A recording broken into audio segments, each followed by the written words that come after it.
Have you ever felt like life suddenly slammed the door in your face when everything you counted on feels fragile and slipping away? Like the weight of the world presses down so hard it steals your breath. What if I told you that the key to surviving and even thriving in those crushing moments isn't about pretending everything is fine? It's about something far deeper, stronger, and more real. Today, we're diving into a powerful mindset rooted in ancient wisdom. A mindset that turns pain into strength, chaos into clarity, and fear into fierce resilience. Are you ready to discover how? There comes a moment in every life, sometimes in the stillness of solitude, sometimes amid the wildest chaos, when the pressure mounts far beyond what we expected. In those moments, everything seems heavier.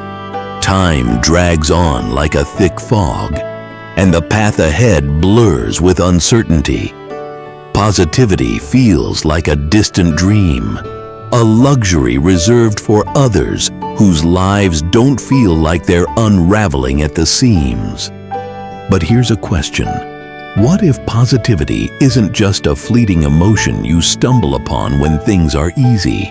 What if it's a discipline, a muscle you strengthen precisely when your mind and spirit want to give up? The Stoics didn't promise a life free of pain or hardship. Instead, they taught that pain, if met with the right mindset, could become your greatest mentor, your toughest trainer. Today, we journey together into that timeless wisdom. This isn't about naive optimism or ignoring the harshness of reality. It's about learning to stay fiercely alive when life throws its worst at you. It's about mastering resilience, cultivating inner strength, and adopting a mindset that doesn't just survive storms, but dances with them. Because maybe, just maybe, positivity isn't about denying problems. It's about believing you hold the power to overcome them, no matter what. So let's begin this path today. The truth is, tough times aren't exceptions. They're part of life's very design. Why are we so shocked when hardship strikes?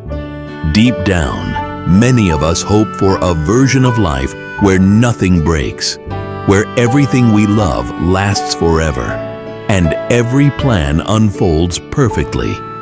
But that life, it doesn't exist, never has, never will, and clinging to this illusion only sharpens the sting when reality, with its unexpected losses and storms, finally arrives. Hardships aren't punishments or random misfortunes.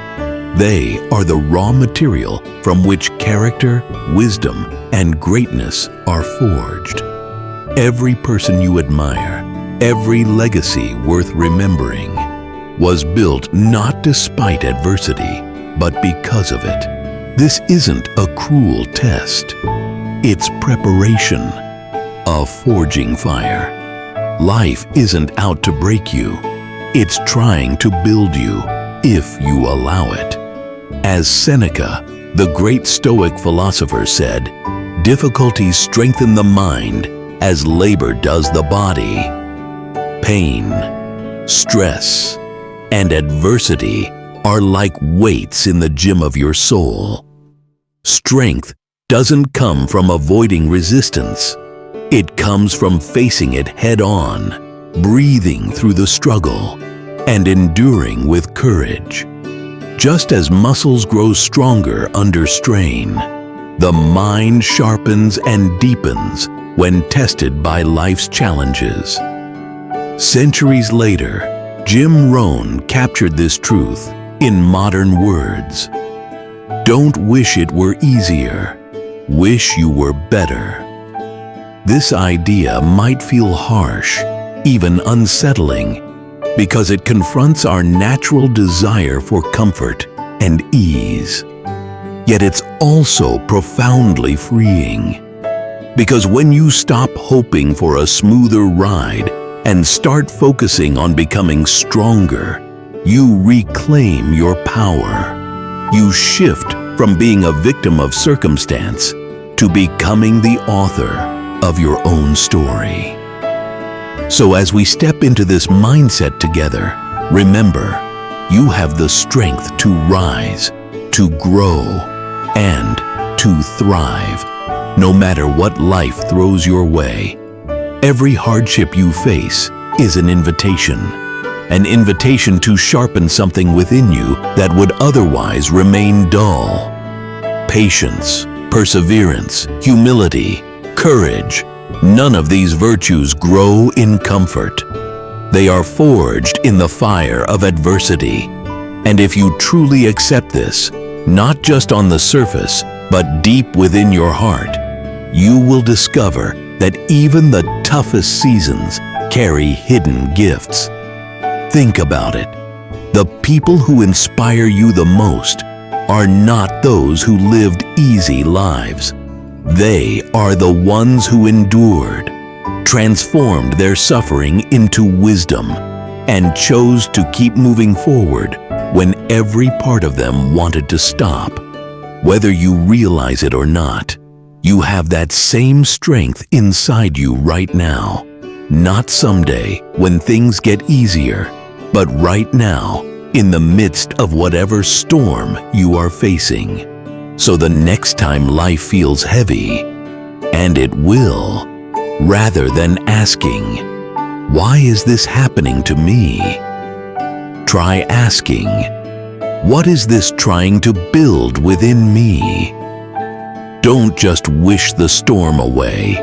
Let it teach you how to anchor deeper, how to find the parts of yourself that no wind can shake. Because tough times aren't exceptions to life. They are the price of admission. And if you meet these times with the right spirit, they don't just pass, they transform you. You don't have to like hardships, but if you can respect them, learn from them, and grow through them, you will become someone even the harshest storms cannot break. Part 2. Protect the garden of your mind. Have you ever noticed how negativity sneaks into your mind not all at once, but little by little, like weeds spreading through a garden you forgot to tend? The mind is not a fortress. It is a living, breathing space. And like any living space, it can be nurtured, shaped, and strengthened. Or, if left untended, it can be exposed to whatever blows in on the winds of fear, anger, and doubt. What grows inside your mind will eventually grow outward into your words, your choices, and your destiny. If you don't guard it, if you don't plant deliberately, the wild weeds of the world will gladly take over. Marcus Aurelius reminds us, the soul becomes dyed with the color of its thoughts. Whatever you allow to dominate your mind, whether hope or bitterness, faith or fear, will eventually seep into your soul, staining every part of how you live, love, and lead. This is not just poetic language. It is biology. It is neurology. Your repeated thoughts literally shape your reality by carving pathways into your brain that make certain emotions easier to access and others harder to reach. That is why the Stoics were so ruthless with their mental discipline, not because they wanted to suppress emotions or pretend life was easy, but because they understood your mind is your first, and often only, line of defense against the chaos of the world. If you lose that, you lose everything. Epictetus, another great Stoic voice, gave a clear warning. Stand guard at the door of your mind. Not once a week, not when it's convenient, always. Because negativity, despair, bitterness don't need an invitation. They slip in through the cracks. A careless comment, a bad headline, an old wound reopened. If you're not vigilant, if you're not tending your garden daily, you will wake up one day wondering why everything inside you feels so heavy, so tangled, so out of control. Protecting your mind doesn't mean pretending bad things don't happen. It doesn't mean avoiding reality. It means choosing which realities you allow to take root. You can acknowledge pain without surrendering to pessimism. You can face hardship without marinating in hopelessness. You can grieve losses without abandoning gratitude. So how do you protect the garden of your mind? You practice conscious cultivation. You carefully choose what you read, what you watch, and who you listen to. You notice which voices nourish your strength and which ones drain it. You treat your attention as a sacred currency, spending it only where it grows something beautiful, true, and aligned with the life you want to build. And when negativity does sneak in, because it will, you don't panic or shame yourself. You patiently, gently, and consistently weed it out. You replace thoughts of defeat with endurance, fear with courage, and resentment with growth. Because your mind, delicate, powerful, chaotic, and brilliant, is the soil from which your entire life will bloom. Tend it wisely. Part 3. Build a strong personal philosophy. What do you stand on when the ground beneath you breaks? When life is calm, it's easy to believe we have strong values, clear priorities, and unshakable beliefs. But calm waters don't test the ship, storms do. And when the storms come, and they always do, you quickly find out whether your principles are deep foundations or shallow decorations. A personal philosophy isn't a luxury, it's a necessity. It's the internal compass that keeps you steady when the world around you spins. Without it, you're at the mercy of every opinion, trend, and fear. You're easily swayed, easily broken, and easily lost. But with it, you can walk through chaos and still know who you are. Socrates, the father of Western philosophy, warned us long ago, the unexamined life is not worth living. Not because unexamined lives are evil, but because they are vulnerable. They drift with the tides. They react instead of respond. They survive, but never truly live. And building a philosophy isn't about memorizing quotes or adopting someone else's rules. It's about examining your own life deeply, ruthlessly, and lovingly. What do you believe about hardship, success, love, loyalty, integrity, and death? Where did those beliefs come from? Do they still serve you? Or are you carrying ideas that belong to someone else? A parent, a teacher, or a broken culture, long past its usefulness? Ralph Waldo Emerson gave us another powerful insight. A foolish consistency is the hobgoblin of little minds. This reminds us that building a philosophy doesn't mean stubbornly clinging to outdated ideas out of pride or fear. It means having the courage to refine your principles as you grow, to shed beliefs that no longer fit your experience, and to deepen those that withstand life's tests. Your personal philosophy should be alive, evolving as you do, but rooted deeply enough that no storm can rip it out by the roots. It should answer questions like, who am I when everything I love is threatened? What do I fight for when no one is watching? What am I willing to lose to stay true to myself? Without these answers, you will be shaped by whatever is loudest around you. Building on the foundation of a strong personal philosophy, the next vital step is mastering your inner dialogue, the story you tell yourself every day. Without that philosophy, you'll live only at the surface of your life, constantly reacting, always searching for some solid ground that seems forever out of reach. But with a firm foundation of values, you'll carry your own ground wherever you go.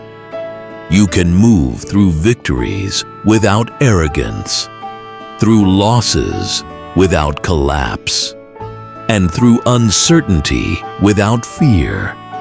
So take the time to intentionally build your philosophy. Read widely. Reflect often. Write down your values. Speak them out loud. Challenge them. Live by them. When life tests you, when the winds howl and the earth shakes, you won't have to scramble for stability. You'll already be standing on it. On part 4, master your self-talk. If the voice inside your head were broadcast to the world, would you be proud of what it says about you? Most of us are constantly talking to ourselves, narrating our failures, questioning our worth, predicting disaster, often without even realizing it. This internal dialogue becomes the soundtrack of our lives. And if we're not careful, it can quietly destroy our confidence, our resilience, and our ability to rise after life knocks us down. Epictetus, one of the great Stoic teachers, said, "It's not what happens to you, but how you react to it that matters." Your first reaction to any event, big or small, always happens inside your mind. It's the silent conversation you have with yourself before you say a word or take a step. If you want to master your life, you must first master that invisible conversation. But here's the sad truth. Most people don't even realize how brutal their self-talk has become. They would never say to a loved one, "You're worthless. You'll never get it right. Everyone is laughing at you." Yet they often let that same voice go unchecked when it's aimed at themselves. Alan Watts offered a powerful metaphor. You are an aperture through which the universe is looking at and exploring itself. That's not only beautiful, it's a reminder of responsibility. You're not an accident wandering through chaos. You're a conscious part of existence itself. How you speak to yourself is how you treat that sacred gift. Self-talk isn't about lying to yourself or pretending everything is perfect. It's about choosing language that builds rather than destroys. It's about replacing "I'll never make it" with "This is hard, but I am learning." It's about catching yourself when you spiral into fear and saying, "I have faced uncertainty before and survived. I can do it again." It's about speaking strength, resilience, and hope into your own soul, not as empty platitudes, but as survival tools. Think about it. Every time you fall and get back up, it's not because the world got easier. It's because you told yourself a story that made it possible to rise. Maybe you said, "I'm stronger than this." Maybe you said, "This isn't how my story ends." Whatever the words, you planted seeds of endurance that grew into action. Mastering your self-talk requires daily attention. It's not something you fix once and forget. It's a discipline, a practice. You have to notice the voice, question it, redirect it when necessary, and most importantly, be patient with yourself. Changing how you speak internally is like learning a new language.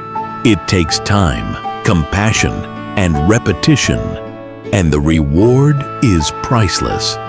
Because when the world doubts you, when circumstances turn against you, when the storms rage, you'll have a voice inside that never. Building on mastering your inner dialogue, the next essential step is to find steadiness by focusing on what you can truly control. When life knocks you down, there is a voice inside, a voice that doesn't crumble, that steadies you, a voice that says, "You've been here before. You are stronger now. Keep going." That voice, not your talent or your luck, will determine whether you stand back up or stay down. Master it. Part 5. Focus on what you can control. How much of your suffering comes not from what happened, but from fighting against what you could never change? It's a sobering thought. We spend so much of our lives wrestling with ghosts, reliving past mistakes, resenting unfair outcomes, and panicking over futures we cannot predict. Every ounce of energy spent there is energy stolen from where your real power lives. Your choices, your effort, your response right now. The Stoics taught this lesson with relentless clarity. Marcus Aurelius said, "You have power over your mind, not outside events. Realize this, and you will find strength." Notice the precision of his words, not power over the storm, but power over how you stand in it. Not power over betrayal, but power over whether it hardens your heart or deepens your wisdom. Yet, how easily we forget. We become entangled in the uncontrollable, obsessing over others' opinions, strangers' actions, and the whims of fate. We act as if worrying is a form of preparation, as if bitterness is a form of protection. But it's not. It's a slow erosion of your strength. Every minute spent trying to control what you can't is a minute lost to strengthening what you can. Lao Tzu offered another perspective. Let things flow naturally, in whatever way they like. This doesn't mean passivity. It means clarity. It means seeing what is truly within your grasp and letting the rest move as it will. It means pouring your effort into your character, your actions, your discipline, not railing against the waves. Imagine two people caught in a storm. One curses the rain, shakes their fist at the sky, wasting energy on outrage. The other tightens their coat, adjusts their path, and finds shelter. Same storm, different power. Because the second person understands, I can't control the weather, but I can control what I do next. You can't stop people from misunderstanding you. You can't prevent setbacks from happening. You can't erase every unfairness from the world. But you can decide what kind of person you will be in the face of those realities. And over time, that decision, made daily, quietly, becomes your life's true strength. The Stoics didn't advocate indifference to the world's pain. They advocated mastery over their own hearts amidst it.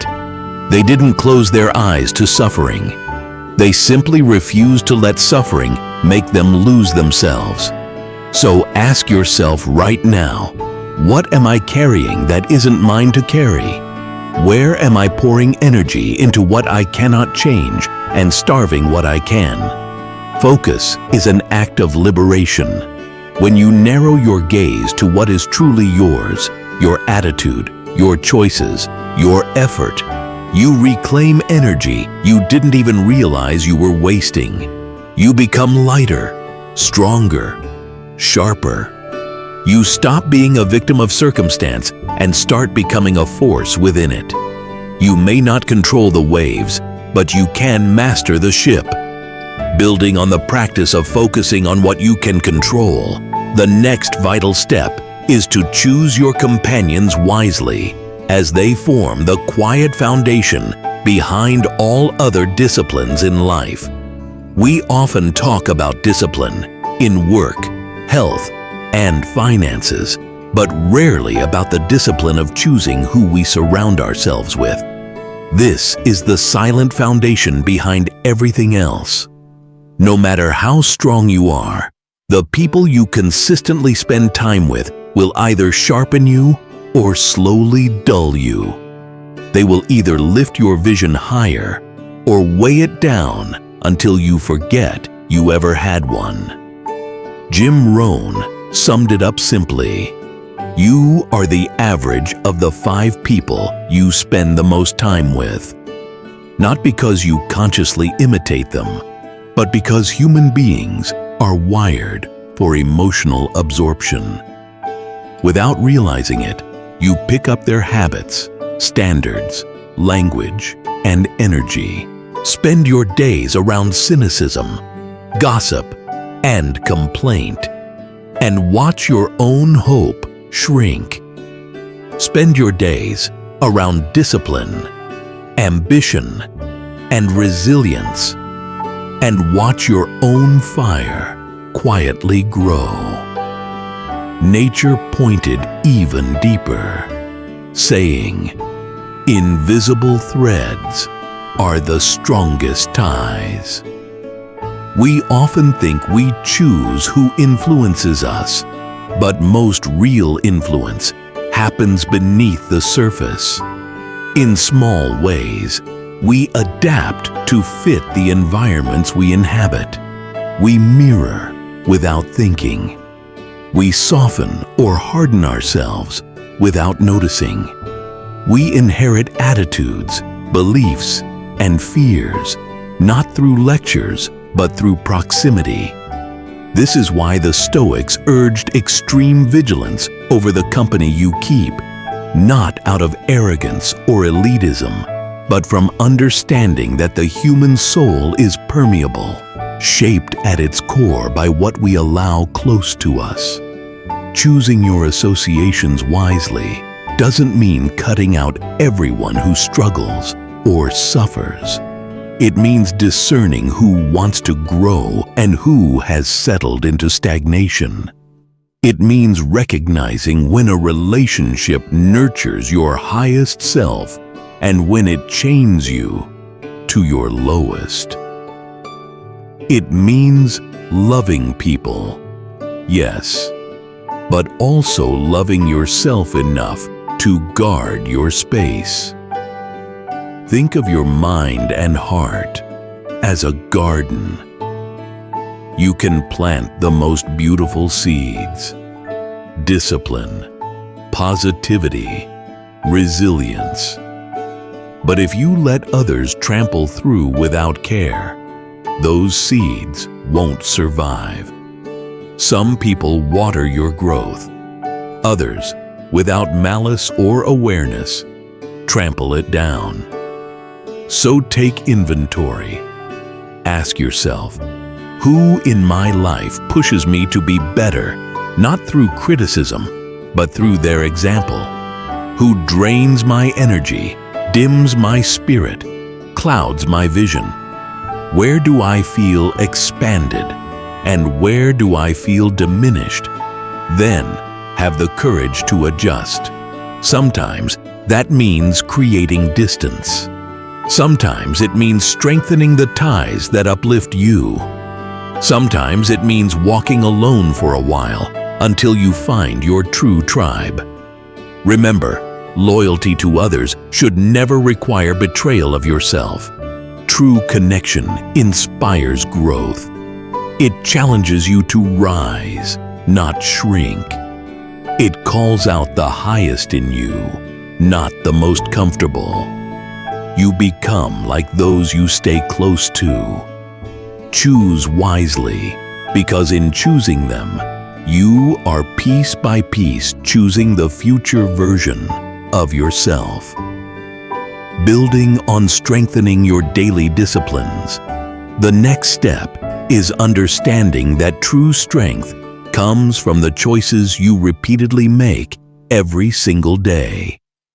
Aristotle captured this timeless truth. We are what we repeatedly do. Excellence, then, is not an act, but a habit. Notice the word repeatedly. Not when you feel inspired, not when everything is perfectly aligned, but every day through small, uncelebrated, deliberate choices. You are not built by the occasional bursts of passion, but by the consistent choices you make, especially when things get tough. Henry David Thoreau saw this truth as well. Success usually comes to those who are too busy to be looking for it. Discipline shifts your focus from the outcome to the process. It teaches you to fall in love with the work, not the reward. To commit to the action, not the applause. Ironically, it's those who stay devoted to the small daily steps who one day wake up surrounded by the results they once only dreamed about. The world tells you to look for shortcuts, hacks, secrets, fast tracks. But there is no shortcut to building a strong life. There is only the path of small disciplines stacked one upon another, carried forward with patience and grit. The Stoics understood this better than anyone. They didn't aim for grand public displays of greatness. They focused on mastering themselves in quiet moments. A disciplined mind, a disciplined heart, a disciplined life lived in alignment with principles, not whims. Discipline isn't just about work or success. It's about building a life you can trust yourself to live. It's about keeping promises to yourself even when no one is watching. Waking up when you said you would. Finishing what you committed to. Speaking truth even when it's hard. Choosing the harder right over the easier wrong. Because every time you keep a small promise to yourself, you reinforce something sacred, self-respect. And every time you break one, you quietly erode it. At its core, discipline is an act of self-love, not the soft, indulgent kind, but the fierce, protective kind that says, "I believe my future is worth the discomfort of today." So don't wait for motivation to come knocking. Build systems, rituals, rhythms that carry you even when the world inside you feels chaotic. Set a schedule that honors your priorities, not your moods. Protect your focus like a precious flame. Because in the end, your life won't be shaped by what you hoped for or intended to do. It will be shaped by what you consistently chose day after day, when no one was applauding, when no one was watching, when it was just you, your will, and the quiet strength you decided to cultivate. Strengthen your daily disciplines, and you'll strengthen everything else. Part 8. Turn pain into purpose. What if the very thing you wish had never happened holds the key to who you are meant to become? Pain is inevitable. No matter how carefully you plan, how wisely you live, how purely you love, life will find ways to break your heart. Loss, betrayal, failure, regret, they are woven into the human experience. But suffering alone is not what shapes you. It's what you do with the suffering that defines the arc of your life. Friedrich Nietzsche faced this truth head-on. To live is to suffer. To survive is to find some meaning in the suffering. He understood that pain without meaning becomes poison, bitterness, despair, resentment. But pain with meaning becomes fuel. It deepens you. It refines you. It forges within you a strength that comfort. Building on turning pain into purpose, the next vital step is to nourish your spirit, not just your mind. Pain can forge a strength that comfort could never provide. Yet the temptation is always to numb it, to run from it, or to busy yourself so completely that you never have to sit in the silence of what hurt you. But true healing demands more courage than escape. It requires walking into the fire, not to be consumed, but to be transformed. Alan Watts beautifully captured this paradox. Man suffers only because he takes seriously what the gods made for fun. Life isn't personal. It isn't punishing you. It's simply unfolding, wild, and unpredictable. The meaning we find in our suffering is the meaning we give it. And that act of meaning-making is the ultimate act of power. Think about the people you admire most, those whose presence feels grounded, wise, unshakable. Look closer, and you'll often find a deep river of pain beneath their calm surface. Not because life was easy for them, but because they learned how to turn their pain into purpose. They didn't let suffering close them. They let it open them. Turning pain into purpose doesn't mean sugarcoating it. It doesn't mean pretending what hurt you was good. It means refusing to let it be wasted. It means asking, what can I learn from this? How can this deepen my empathy, sharpen my wisdom, strengthen my resolve? How can I use this to serve, to build, to love more fiercely? Maybe your heartbreak becomes the compassion that saves someone else's life. Maybe your failure becomes the wisdom that leads others through theirs. Maybe your loss becomes the anchor that keeps you steady when storms come again. Pain is not the end of your story unless you let it be.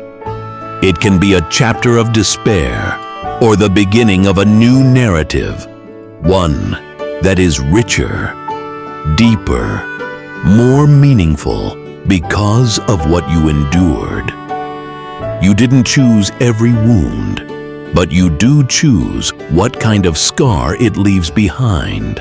A scar of bitterness or a scar that tells a story of growth. Turn your pain into purpose, not because it's easy, not because it erases the hurt, but because it transforms you into someone even the pain could not destroy. Part 9. Feed your spirit, not just your mind. How much of your growth is measured by what you know, and how little by how deeply you feel alive. We live in an age where knowledge is abundant. Information is everywhere. Articles, podcasts, courses, endless streams of ideas flooding your mind every moment. And yet, despite knowing more than ever, many people feel emptier than ever, restless, anxious, disconnected. Why? Because a mind filled with facts, but a spirit starved of meaning, is a mind that knows the path, but has forgotten how to walk it. Seneca gave us a timeless reminder. Begin at once to live and count each separate day as a separate life. Not think about living, not plan to live later when circumstances are better, but to live now fully and consciously. And living fully isn't about intellectual achievement. It's about waking up your spirit, the part of you that feels wonder, gratitude, and reverence for the simple fact of existence. Alan Watts echoed the same truth. Life exists only at this very moment, not in your future goals, not in your past regrets, but right now. And if you miss it, if you spend all your energy feeding your mind while starving your soul, no amount of success will ever fill the hollow ache inside you. Feeding your spirit means creating space for the non-utilitarian parts of yourself. Building on nourishing your spirit alongside your intellect, the next step is to remember that living deeply is not just about analysis or ambition, but about awe, gratitude, and beauty. Living deeply means nurturing awe, not just analysis, gratitude, not just ambition, beauty, not just efficiency, silence, not just strategy. It means allowing yourself to feel small beneath a starry sky, yet large in moments when you show kindness unseen by others. This doesn't mean abandoning growth or ambition, but anchoring them in something deeper. Achievement without spirit becomes hollow, performative, and fragile. You earn degrees, titles, and houses, yet wonder why you still feel restless, why celebrations fade so quickly, why you quietly feel like a stranger in your own life. You don't need to retreat to a monastery to feed your spirit. You just need to make space for it.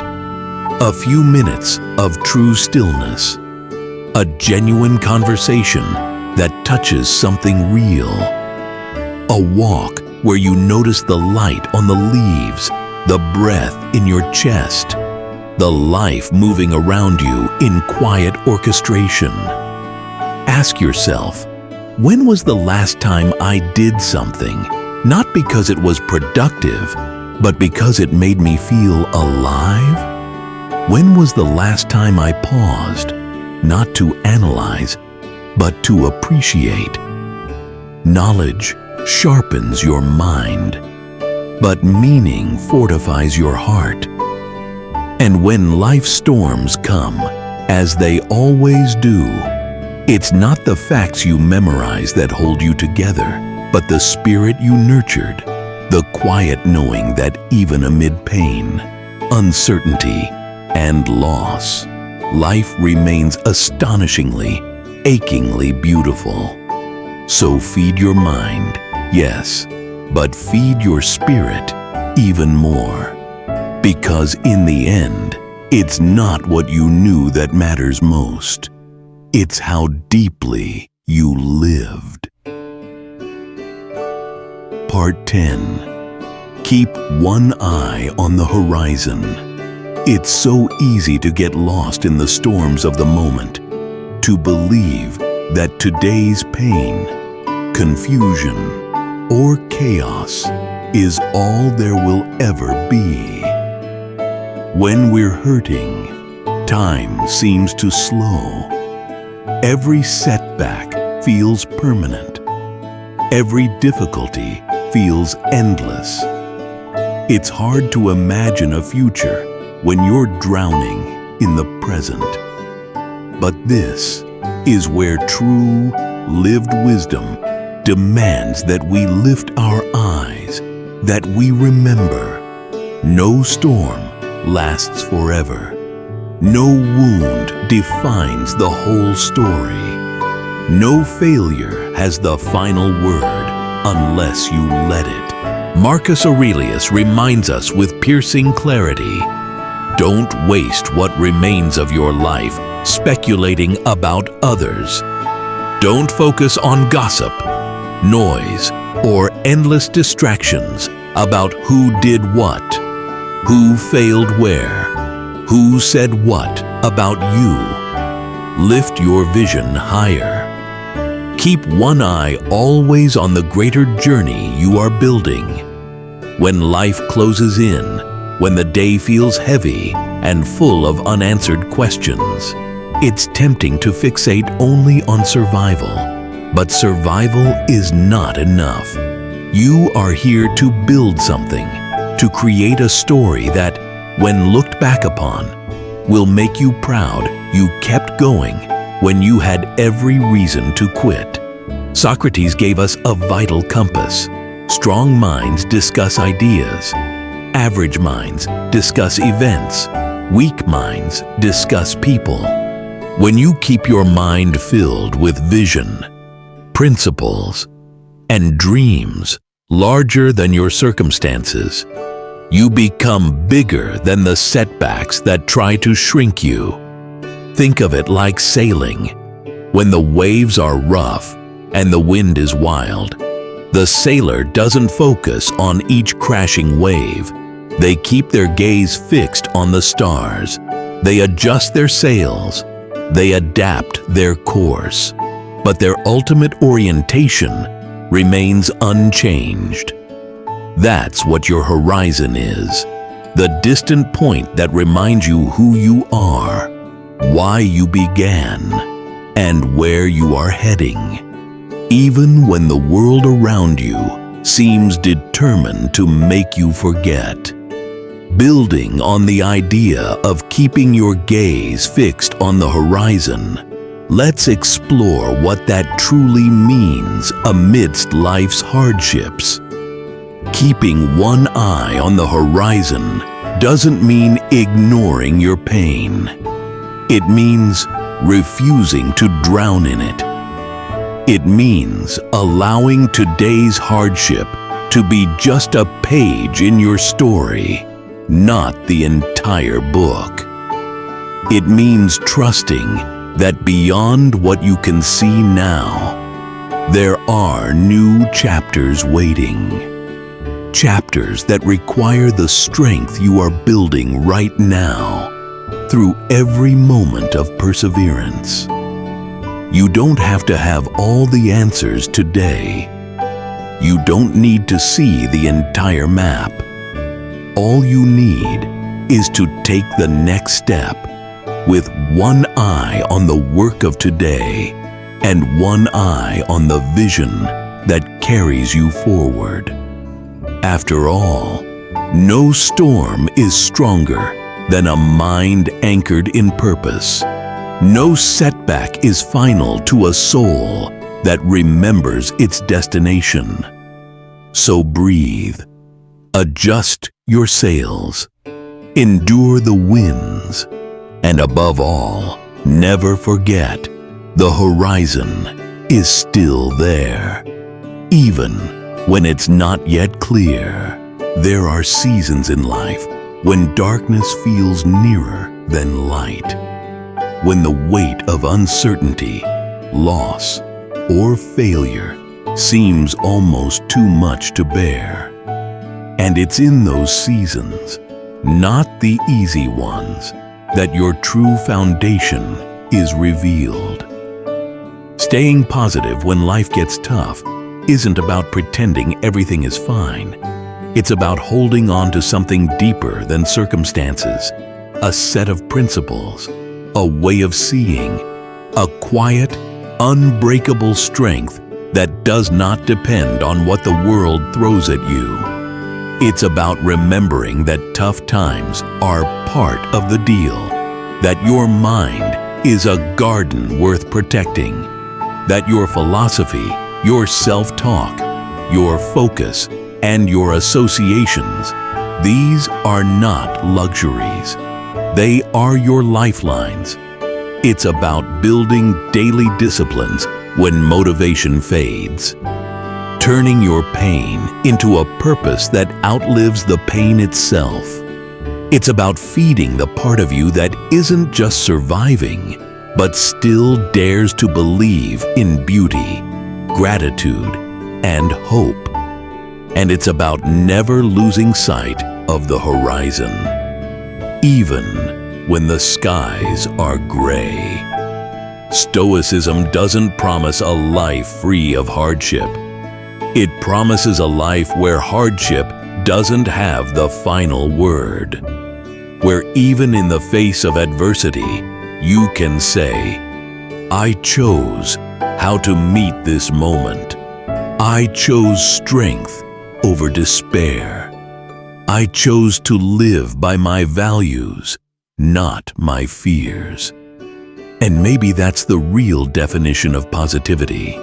Not blind happiness, not forced smiles, but a quiet, steady decision to keep walking with dignity, with clarity, with a heart still open to the possibility that something beautiful is still waiting ahead. If today's words stirred something inside you, a memory, a challenge, a hope you had almost forgotten, I invite you to take that feeling with you. Hold it. Nourish it. Let it guide your next small choice and the one after that. And if this episode resonated with you, if it gave you something you needed today, I invite you to subscribe. Share it with someone you believe would be touched by it. Keep walking this path of inner strength with us, because the world doesn't need more noise.